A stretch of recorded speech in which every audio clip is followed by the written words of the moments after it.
What's going on, everybody? GemMint here, back again. Recently, I did my top 10 sideshow statues that I love, but just never purchased for one reason or the other. So, I had to come at you with the XM Studios list. And this one was a little bit harder. I think there are just more sought-after grail pieces from XM Studios. I think they might have put out a lot more, even though they are newer of a company. It was harder to put this list together, but we got it together nonetheless. Let's jump in. Number 10, no honorable mentions. I always wanted their original Wolverine, the yellow and blue suit. I always was just interested. I love Wolverine, one of my favorite characters, licensed quarter scale piece. Love the animated series or 90s costume, if you will. Sentinel head base. I know one of the portraits had a misalignment with the teeth and it gave him like a middle tooth or whatever, but I think, again, that was only one of the portraits. They did have custom portraits I saw people make, but it was just always like underwhelming as far as the community was concerned, and I never went ahead and picked it up. I know it was kind of small and things of that nature, but it's one I always wanted, never picked up. Number 9 on the list is Medusa, but not only Medusa, she's got their teleporting companion Lockjaw. Huge quarter scale diorama. She's sitting on a throne of her own hair, the Inhumans.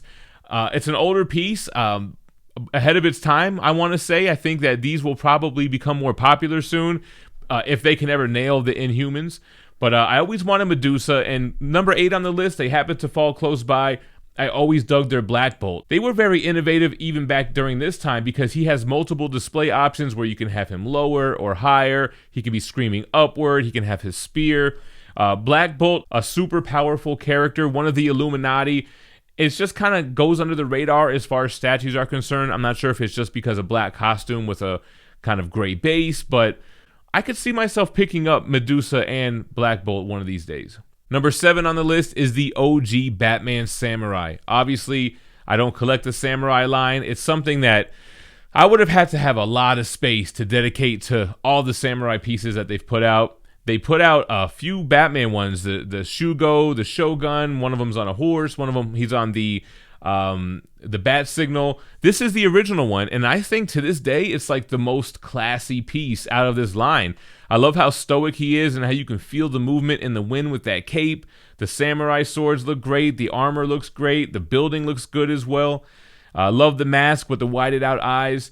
Definitely a cool piece. Again, don't think I'll go back and get it, although we are coming into some more space. I don't think I have enough space to start that whole line, but always admired that one.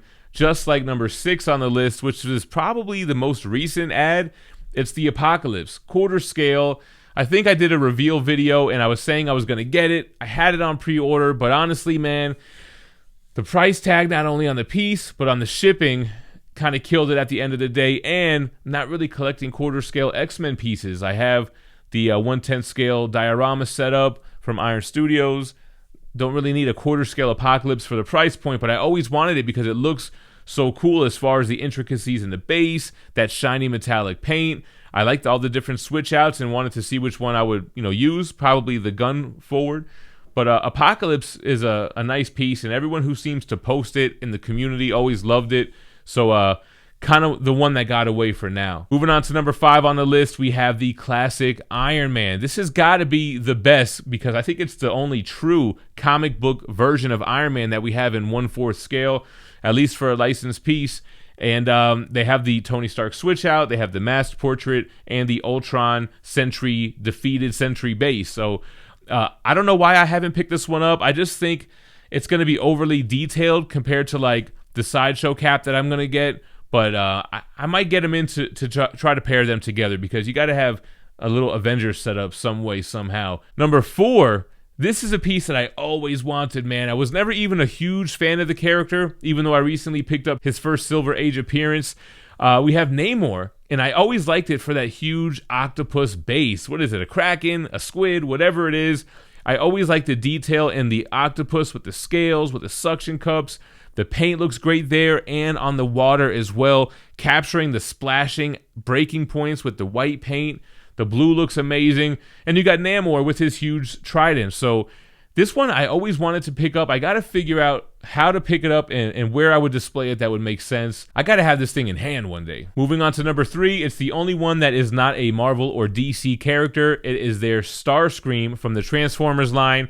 This was the first piece. I love Gen 1. That's what I grew up on. I didn't follow as closely later on. I passed on this because I heard the shipping alone was like $800 or something crazy at the time. And I wish I would have jumped on it then and then continue with the line as they came out, because they all appreciated. They made a lot of characters so far. I did get to review one of them, which was the Soundwave piece, and I thought it was incredible and surprisingly looks small when I see collectors pair that next to Starscream, Optimus, or Megatron, because it was huge, man. So, dang, that's the line that got away. I don't think I'll be able to go back and pick all those up. Number 2 on the list, guys, is the X-Men vs. Sentinel diorama, 1/6 scale. Crazy piece. I think it retailed like $5,000. I knew the shipping was going to be astronomical. And I'm like, where am I going to put this? On a table somewhere? Like, I have no room for that. I ended up passing on it, going with the Orange Studios. They're a little bit more manageable to display. But I always wanted to see this one in person. It feels like it would be much larger, obviously, because the scale difference. I would love to see Archangel, Beast, Colossus, all these guys close up in this huge Sentinel, of course. Maybe one day. And before we get into number 1 on the list, I gotta thank Dynamite Entertainment for sponsoring this video. Make sure to check out their new comic book releases for this week, May 11th. They have a debut series, Vampirella Strikes Issue 1. Definitely going to check that out. Immortal Red Sonja issue 2, and Betty Page the Alien Agenda issue number 3. All right, guys, so if X-Men vs. Sentinel was number 2, number 1's got to be the Justice League vs. Darkseid. And what's crazy is I'm even more of a Marvel fan, but I just love this piece. I think XM absolutely knocked this one out of the park. Love the color. Love all of these legacy heroes: Superman, Aquaman, Batman, Wonder Woman, Green Lantern, Flash, Martian Manhunter, and Darkseid. A huge, imposing villain. I love how they made him so much bigger, and it just feels like it's more of a symmetrical piece. It balances better than I think the X-Men vs. Sentinel, and has more of a comic feel, whereas like the Sentinel looked a little bit modernized and everything. This one feels true to comics. Space has always been an issue for this one, but this might be one that I go back and pick up, man. Number 1 on the list of XM pieces that I love but I never bought, man. So those are them. Let me know what yours are. Which are ones that got away from you, or you didn't pick up for whatever reason, you wish you have, or you just knew it wasn't reasonable so you didn't do it anyway. But let me know in the comments below. Thanks for watching. Stay minty fresh. Peace.